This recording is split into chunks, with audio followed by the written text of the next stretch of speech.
연애를 하다 보면 피해갈 수 없는 질문이 있죠. 오빠는 첫사랑 기억해? 생각도 안 난다고는 하는데 어딘가 찜찜합니다. 남자는 첫사랑을 가슴에 묻는다던데 과연 내 연인은 첫사랑을 까맣게 잊었을까요? 첫사랑이 머리에 계속 맴돈다는 말, 과학적으로 일리가 있긴 한 걸까요? 첫사랑을 못 잊는 과학적 근거들 지식 왕중왕이 싹 모아봤습니다. 첫사랑에 대해 괴테는 이렇게 말했죠. 첫사랑은 유일한 연애다. 두 번째 연애에서는 그 두 번째 연애에 의해서 최고의 의미를 잃게 되기 때문이다. 첫사랑을 잊지 못하는 이유를 과학적으로 설명하는 사람들은 이를 초두 효과 때문이라고 말합니다.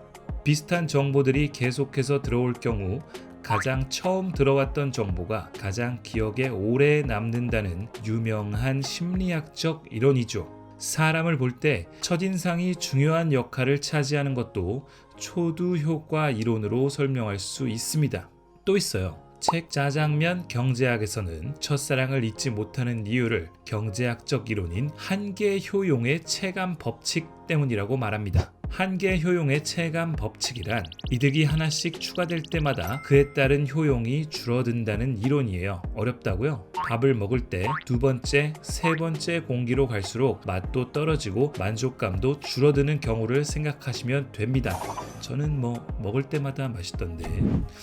초두 효과와 한계 효용의 체감 법칙은 둘 다 첫사랑을 했을 때의 행복감과 만족감이 그 다음의 경험에 비해서 너무나 강렬할 수밖에 없기 때문에 기억에 항상 남아있다고 설명하고 있어요. 첫사랑을 잊지 못하는 다른 이유, 바로 뇌의 기억 용량에 관한 것입니다. 첫사랑은 강력한 감정의 자극이자 처음으로 교감 신경 활성화가 극대화되는 순간이죠. 사람의 대뇌 중 감정과 관련된 변연계라는 것이 있습니다. 특히 이 중에서 아미그달라라고 불리는 영역이 강렬한 상황의 순간 활성화가 되면서 감정과 관련된 순간들이 기억에 남게 되는 것이죠. 그러나 안타깝게도 사람의 뇌는 만 30세를 지나면서 노화하게 되고 뇌의 용량이 작아지면서 새로운 것을 기억할 수 있는 능력이 떨어집니다. 또한 연륜이 생기며 평정심을 유지하는 법을 알게 되어 강렬하게 감정을 자극할 만한 것 또한 줄어들죠. 그러니 어린 시절의 한 사랑일수록 더 많이 기억하는 것은 당연합니다. 한마디로 뇌가 쌩쌩했을 때 한 연애가 기억에 잘 남는 법, 어떤가요 여러분?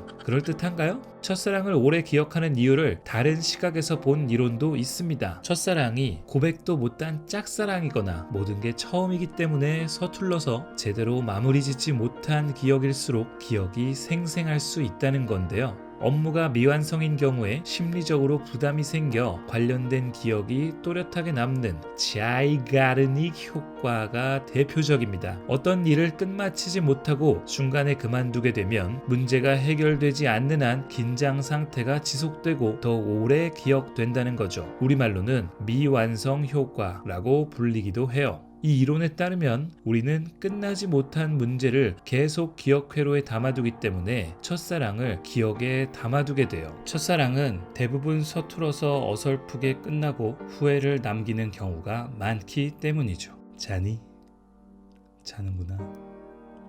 잘 자.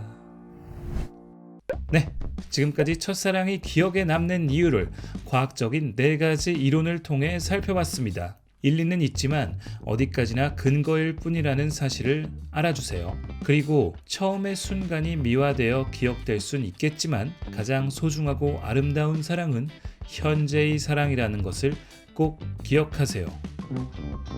오빠, 그래서 오빠 첫사랑 생각나냐고. 사랑은 결코 돈으로 살 수 없는 것과 마찬가지로 세상에서 가장 선한 것, 가장 아름다운 것, 가장 소중한 것은 오로지 자신의 영혼으로만 살 수 있다. 어느 속물에게 보내는 편지. 헤르만 헤세. 지금까지 지식 왕중왕이었습니다.